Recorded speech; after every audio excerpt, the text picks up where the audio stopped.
हरे Krishna everyone, आप सभी का स्वागत है study wise banking YouTube channel पे। आप सभी के अगस्त मंथ से आईबीपीएस के, एसबीआई के एंड यहाँ पे आरआरबी के एग्जाम चालू हो जाएगी। तो यहाँ पे अगस्त मंथ में आईबीपीएस क्लर्क होता है, आरआरबी क्लर्क एंड पीओ के आपको एग्जाम देखने को मिल सकते हैं। तो यही गाइस, आप प्रीलिम्स तो निकाल लोगे, बट यहाँ पे मेंस का क्या? तो मेंस के लिए हम यहाँ पे टॉप लेवल के करंट अफेयर जो कि आपके आने वाले एग्जाम के लिए काफी ज्यादा इंपॉर्टेंट हो सकते हैं एंड मोस्ट इंपॉर्टेंट है एंड मोस्ट यहाँ पे ट्रिक्स के साथ बताने वाला हूँ।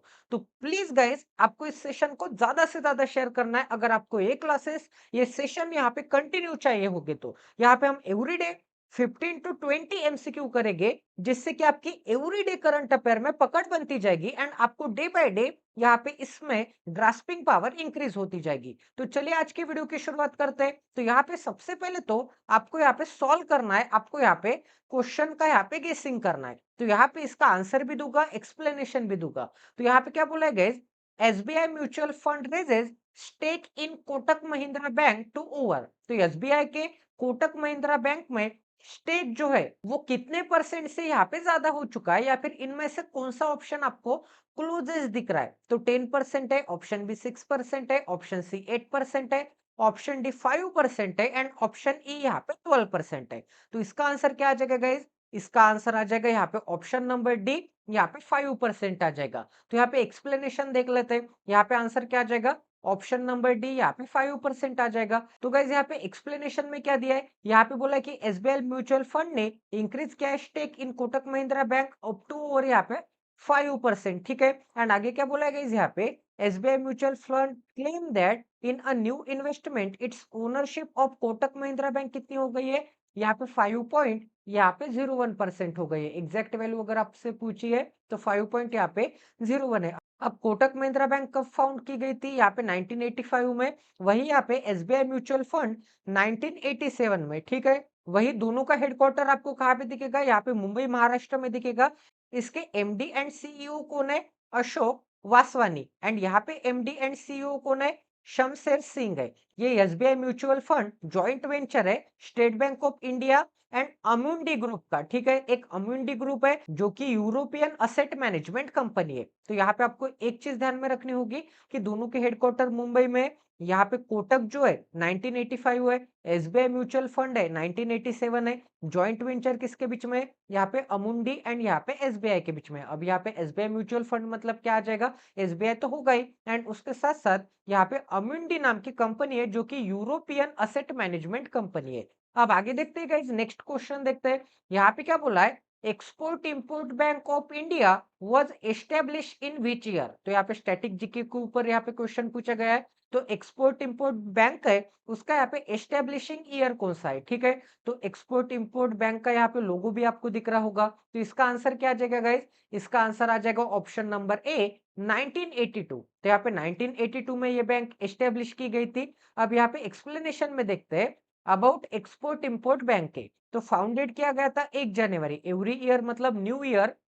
ठीक है। 1 जनवरी को यहाँ पे फॉरेन न्यू ईयर होता है। फॉरेन न्यू ईयर होता है एंड फॉरेन को जाने के लिए एक्सपोर्ट करना पड़ता है या फिर इंपोर्ट करना पड़ता है। फॉरेन में अगर आपको यहाँ पे कुछ भी यहाँ पे बेचना होगा, लाना होगा खरीद के, तो एक्सपोर्ट एंड इंपोर्ट करना पड़ता है। एंड फॉरेन ईयर कौन सा है? 1 जनवरी 1982। तो 1982 में एक्सपोर्ट एंड इंपोर्ट आप यहाँ पे ध्यान में रख सकते हैं। ठीक है। यहाँ पे आगे क्या दिया है? एंड एक्ट कौन सा है गाइस? यहाँ पे 1981 का एक्ट है। कभी भी एक्ट वाले सवाल आते तो यहाँ पे एस्टेब्लिशिंग ईयर के 1 साल पहले उसका एक्ट आता है। ऐसे आप यहाँ पे मोस्ट ऑफ द टाइम में ध्यान में रख सकते हैं। अब आगे देखते हैं गाइस, आगे और क्या दिया है? यहाँ पे इसका हेडक्वार्टर कहाँ पे? अब आपको क्या करना है? एक्सपोर्ट एंड इंपोर्ट करना है। तो अगर आप यहाँ पे काजू कतली की तरह आपका इंडिया कंसिडर करोगे, इंडियन मैप कंसिडर करोगे, तो यहाँ पे आपको क्या मिलेगा? यहाँ पे मुंबई मिलेगा। एंड यहाँ पे सबसे बड़ा बंदर कहाँ पे? सबसे बड़ा यहाँ पे पोर्ट कहाँ पे? मुंबई में। क्योंकि मुंबई से आप यहाँ पे पूरे यूरोप को, फिर यहाँ पे अमेरिका को, यहाँ पे साउथ अफ्रीका को कनेक्ट कर सकते हैं। तो यहाँ पे मुंबई से यहाँ पे अरेबियन सी से कनेक्ट कर सकते हैं। इसका मतलब यहाँ पे इसका हेडक्वार्टर भी कहाँ पे होगा? मुंबई में होगा, ऑब्वियसली महाराष्ट्र के। अब यहाँ पे इसका एमडी एंड सीईओ कौन है? एमडी है एंड यहाँ पे चेयरमैन है हर्षा बंगारी। अब यहाँ पे हर्षा बंगारी, मिस्टर हर्षा बंगारी, ये एक यहाँ पे मेन है। तो ये चेयरमैन एंड एमडी है। तो यहाँ पे आपको क्या क्या ध्यान में रखना है? 1982 1 जनवरी से यहाँ पे मुंबई महाराष्ट्र में हेडक्वार्टर है एंड हर्षा बंगारी इसके क्या है, यहाँ पे चेयरमैन है एंड एमडी है। अब रिसेंट न्यूज में एक्सपोर्ट इंपोर्ट बैंक का यहाँ पे क्या क्या काम हुआ है, यहाँ पे inaugurated is first east African representative office. तो यहाँ पे केन्या देश है, केन्या की कैपिटल क्या है, यहाँ पे नायरोबी है। तो केन्या देश के नायरोबी में इसने अपना यहाँ पे फर्स्ट ऑफिस यहाँ पे ओपन किया है, जो कि यहाँ पे ईस्ट अफ्रीका में। तो अफ्रीका कंटिनेंट कहाँ पे, यहाँ पे अफ्रीका कंटिनेंट, ठीक है। तो अफ्रीका के ईस्ट अफ्रीका में, इसका मतलब यहाँ पे इस पोर्शन में यहाँ पे क्या है, केन्या नाम का देश है, उसके नायरोबी में यहाँ पे import export bank of India ने यहाँ पे ऑफिस ओपन किया है, ठीक है। एंड ऑब्जेक्टिव क्या था गाइज, यहाँ पे एक बिजनेस प्रेजेंस, एक इंडियन बिजनेस प्रेजेंस अफ्रीका में क्रिएट करने का, ठीक है, जो कि यहाँ पे रिसोर्सेस रिच होगा, जो कि यहाँ पे डेमोग्राफिकली यंग रीजन में होगा, ठीक है। इतना सभी को समझ में आ रहा है। अब यहाँ पे नेक्स्ट क्वेश्चन देखते हैं। तो यहाँ पे क्या बोला है, the world economic forum, WEF, WEF की फुल फॉर्म क्या है, वर्ल्ड इकोनॉमिक फोरम, जो कि यहाँ पे एवरी ईयर रिलीज करता है अपना डाटा। तो उसने अपना यहाँ पे 18th global gender gap index release किया है, जो कि 2024 के लिए होगा, ठीक है, इन जून 2024। उसमें इंडिया की रैंक क्या आ गई है गाइज, इंडिया की रैंक यहाँ पे 129th आ गई है अमॉन्ग 146 कंट्रीज। तो यहाँ पे 146 कंट्रीज में से इंडिया की रैंक यहाँ पे 129th आई है। आगे क्या बोला है, which of the following countries have top the index. तो यहाँ पे चाइना है, आइसलैंड है, फ्रांस है, यूएसए है एंड नॉर्वे। तो इसका आंसर क्या आ जाएगा गाइज, यहाँ पे ऑप्शन नंबर सी, यहाँ पे आइसलैंड आ जाएगा, ठीक है। तो चलिए अब यहाँ पे एक्सप्लेनेशन भी देख लेते हैं। तो यहाँ पे आंसर क्या आ जाएगा, ऑप्शन नंबर यहाँ पे बी आ जाएगा, आइसलैंड आ जाएगा। एक्सप्लेनेशन में क्या बोला है, जो कि डब्ल्यूईएफ है, release global gender gap report 2024 का, इंडिया का रैंक यहाँ पे 129th है, यहाँ पे टोटल कंट्रीज 146 है एंड ये 18th रिपोर्ट है, जिसमें कि यहाँ पे टॉप किया है आइसलैंड ने, उसके बाद आ जाएगा यहाँ पे फिनलैंड आ जाएगा, उसके बाद थर्ड नंबर पे आ जाएगा नॉर्वे, फोर्थ पे आ जाएगा न्यूजीलैंड एंड फिफ्थ पे आ जाएगा स्वीडन, ठीक है। तो सबसे पहले क्या आ जाएगा, आइस आ जाएगा, आइस के बाद क्या आ जाएगा, यहाँ पे फिन आ जाएगा, फिन के बाद कौन आ जाएगा गाइज, यहाँ पे नॉर्वे आ जाएगा, तो यहाँ पे नॉर बना लेते हैं। उसके बाद कौन आ जाएगा, यहाँ पे न्यूजीलैंड आ जाएगा, उसके बाद कौन आ जाएगा, यहाँ पे स्वीडन आ जाएगा, ठीक है। इतने यहाँ पे टॉप 5 कंट्रीज है। एंड अगर आपको यहाँ पे बोलना चाहूंगा, तो यहाँ पे साउथ एशिया में, यहाँ पे साउथ एशिया में सबसे ज्यादा टॉप किसने किया है, आई थिंक यहाँ पे बांग्लादेश ने किया होगा, क्योंकि इंडिया के पहले पहले कौन से देश है ये मैं आपको बता देता हूँ। एक तो यहाँ पे बांग्लादेश है, एक तो यहाँ पे भूटान है, एक यहाँ पे नेपाल है, फिर यहाँ पे कौन सा देश है यहाँ पे, ठीक है, यहाँ पे 1 3 एंड यहाँ पे हाँ श्रीलंका होगा। एंड उसके बाद यहाँ पे आ जाएगा इंडिया, एंड इंडिया के बाद यहाँ पे म्यांमार, एंड उसके बाद है गाइज, म्यांमार के बाद कौन है, यहाँ पे पाकिस्तान है। तो अपनी रैंक यहाँ पे क्या है, 129th है, बांग्लादेश की रैंक यहाँ पे 99th है, ठीक है। ये छोटे छोटे कंट्रीज है, तो इसमें यहाँ पे जेंडर गैप यहाँ पे कवर किया जा सकता है। तो चलिए अब यहाँ पे आगे देख लेते हैं, आगे और कौन सा क्वेश्चन है। तो यहाँ पे क्या बोला है, आपके एग्जाम में भी ऐसे क्वेश्चन आ जाएगा गाइस, एग्जैक्टली सेम, इन जून 2024, इन जुलाई 2024, इन अगस्त 2024, ठीक है। ऐसे ही क्वेश्चन आ जाएंगे, मतलब अगस्त मंथ की न्यूज में से, जून मंथ की न्यूज में से, ठीक है। इतना सभी को समझ में आ रहा है। तो यहाँ पे क्या बोला है, in June 2024 the 8th edition of maritime exercise was held between Indian navy and Japanese maritime self defence force, Japanese maritime self defence force at Yokosuka Japan. तो यहाँ पे क्या आ जाएगा, जापान में योकोसुका में 8th एडिशन की गई है, यहाँ पे नेवी में मतलब ओशन में यहाँ पे प्रैक्टिस की जाएगी, and Japan maritime self defence force. तो जैसे हमारे यहाँ इंडियन नेवी बोलते, वहां पे क्या बोलते हैं, Japan maritime self defence force बोलते हैं, ठीक है। तो यहाँ पे कहाँ पे हुआ था, योकोसुका जापान में, योकोसुका जापान, ये स्पॉट आपको यहाँ पे ध्यान में रखना होगा, ठीक है। तो यहाँ पे 8th एडिशन है, ये भी चीज आपको यहाँ पे ध्यान में रखनी होगी, ठीक है। अब आगे क्वेश्चन में क्या बोला है, यहाँ पे क्वेश्चन में क्या बोला है भाई, यहाँ पे exercise was held which maritime, ठीक है। आपको यहाँ पे क्या बोला है कि एक्सरसाइज का नाम क्या है, तो यहाँ पे क्या है, शिन्यू, मैत्री, धर्म गार्डियन, सहयोग, कैजिन, एक्स अयुध्या एंड JIMEX। तो यहाँ पे इसका आंसर क्या आ जाएगा गाइस, ऑप्शन नंबर 5 आ जाएगा, JIMEX। तो यहाँ पे इंडिया के बीच में एंड जापान के बीच में एक नेवी एक्सरसाइज हुई है, जो कि काफी अच्छी न्यूज है हमारे लिए। तो चले गाइस अब यहाँ पे नेक्स्ट क्वेश्चन करते हैं। तो यहाँ पे क्या दिया है, which company has recently in June 2024 introduce India's first index fund focused on defence stock listed in India. इसका मतलब क्या होगा, जो कि यहाँ पे इंडिया का फर्स्ट इंडेक्स फंड होगा जिसका फोकस किस पे होगा, डिफेंस स्टॉक लिस्टेड। ठीक है, तो यहाँ पे आंसर क्या दिया है, ग्रो म्यूचुअल फंड।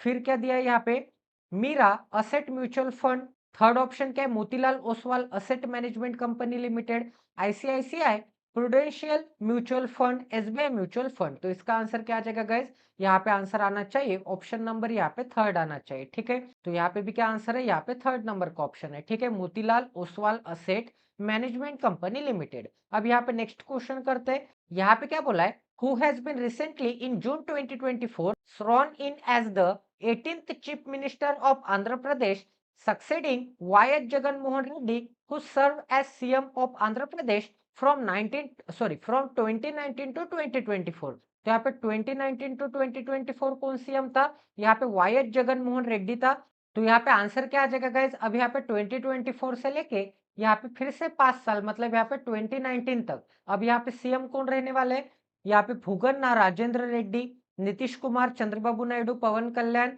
एंड यहाँ पे रंगस्वामी, एन रंगस्वामी। तो इसका आंसर क्या आ जाएगा, चंद्रबाबू नायडू यहाँ पे 18th चीफ मिनिस्टर बनेंगे। चंद्रबाबू नायडू जो है वो यहाँ पे 4th टाइम चीफ मिनिस्टर बनने वाले। And second time Andhra Pradesh का यहाँ पे तेलंगाना का डिवीजन हो गया था, तेलंगाना एंड यहाँ पे आंध्र प्रदेश का डिवीजन हो गया था 2014 में। तो उसके बाद यहाँ पे सेकेंड टाइम सीएम बनने वाले हैं। ठीक है, मतलब यहाँ पे 14 से यहाँ पे 19 तक सीएम थे एंड उसके बाद यहाँ पे 19 से 24 तक जगन मोहन रेड्डी था। अब यहाँ पे फिर से 24 से 29 तक कौन बनने वाले, यहाँ पे चंद्रबाबू नायडू बनने वाले, जो कि काफी अच्छे विजनरी मैन है। तो इसका आंसर आना चाहिए चंद्रबाबू नायडू। अब यहाँ पे 12 जून 2024 को चंद्रबाबू नायडू ने, जो कि प्रेसिडेंट है तेलुगु देशम पार्टी, ठीक है, इनके यहाँ पे पार्टी का नाम क्या है, तेलुगु देशम पार्टी, जिन्होंने यहाँ पे 18th चीफ मिनिस्टर की शपथ ली है, आंध्र प्रदेश के चीफ मिनिस्टर बनेंगे। एंड यहाँ पे वाइस चीफ मिनिस्टर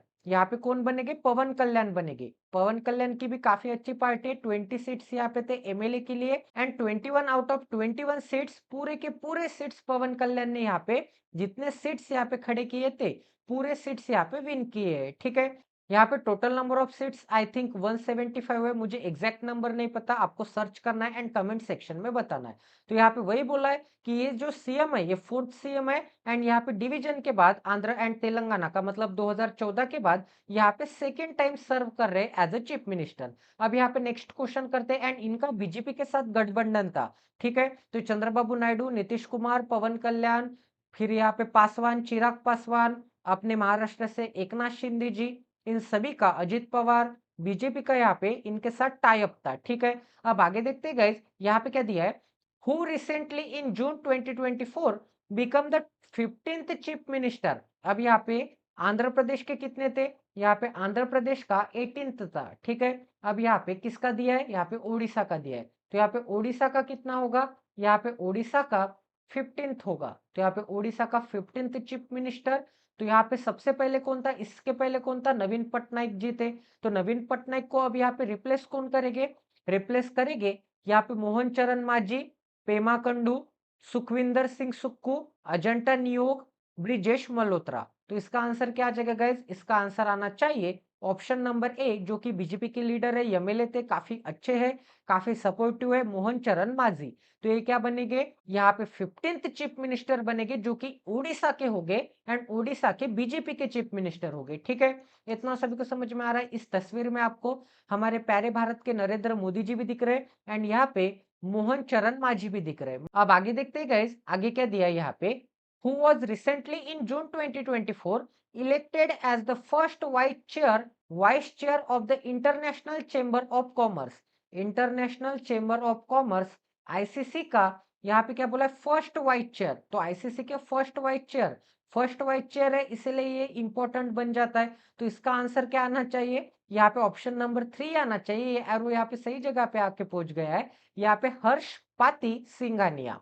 हर्ष पाती सिंघानिया जो कि एक फीमेल है, ये यहाँ पे जेके पेपर की चेयरमैन है, आई थिंक एमडी या फिर चेयरमैन होनी चाहिए। तो यहाँ पे इंटरनेशनल चेंबर ऑफ कॉमर्स का लोगो भी आप यहाँ पे देख सकते हैं। तो इस लोगो के साथ साथ इसका हेडक्वार्टर कहाँ पे, फ्रांस के पेरिस में। तो आगे क्या दिया था, यहाँ पे एक एनुअल मीटिंग अरेंज की गई थी, उस मीटिंग में यहाँ पे इलेक्टेड किया गया है वाइस चेयरपर्सन, एक यहाँ पे वाइस चेयरपर्सन जो कि इंडिया से हर्षपति सिंघानिया। ठीक है, तो आगे एक्सप्लेनेशन देख लेते हैं गाइस। यहाँ पे आईसीसी जो कि यहाँ पे आईसीसी है, उसे कब फाउंड किया गया था, 1919 में।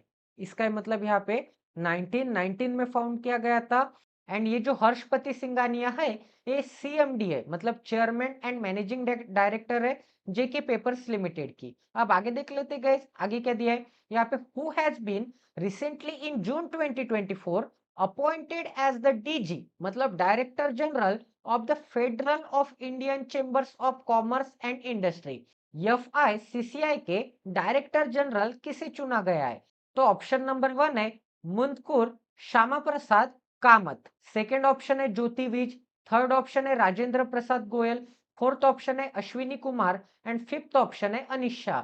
तो इसका आंसर क्या आना चाहिए गाइस, एफआईसीसीआई है, तो इसका आंसर आना चाहिए ज्योति विज, क्योंकि यहाँ पे ज्योति जो है उसका आपको यहाँ पे कनेक्शन लगाना है किसी भी यहाँ पे फूड के साथ साथ। ठीक है, तो यहाँ पे ये federation of Indian Chambers of Commerce and industry की एक ऑर्गेनाइजेशन है जिसमें ज्योति विज को डायरेक्टर जनरल बना है। ठीक है, अब नेक्स्ट क्वेश्चन करते गए, तो आगे क्या दिया है, which country is set to host 14th edition of FIH hockey men's junior world cup 2025। तो यहाँ पे कौन सी कंट्री 14th एडिशन जो कि 2025 में होने वाली है वो यहाँ पे होस्ट करने वाली है। तो Brazil, India, south Korea, Australia and Japan. तो इसका आंसर क्या आना चाहिए गाइस, हमारा प्यारा भारत आना चाहिए। ठीक है, तो यहाँ पे एक्सप्लेनेशन भी देख लेते हैं, आंसर आ जाएगा इंडिया, ऑप्शन नंबर सेकंड आ जाएगा। तो 14th एडिशन है FIH hockey men's junior world cup जो कि 2025 में होने वाला है। अब यहाँ पे लास्ट ईयर 2023 का एवरी 2 ईयर में होता है,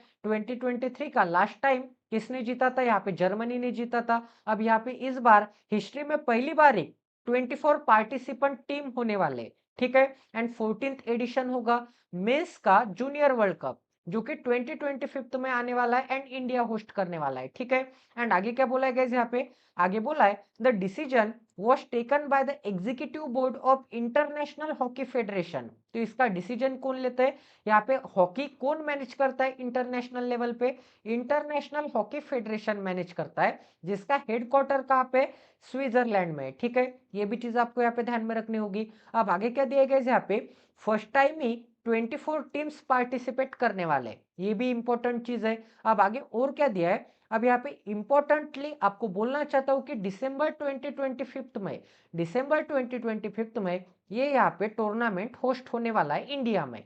ठीक है, इसका लोगो भी आप देख सकते हैं एंड हमारी इंडियन टीम भी देख सकते हैं। अब आगे देखते हैं यहाँ पे और कौन सा क्वेश्चन है। अब आगे क्या दिया है, who recently in June 2024 unveiled his autobiography titled I have the street a kutty cricket player return jointly with the author Siddharth Monga.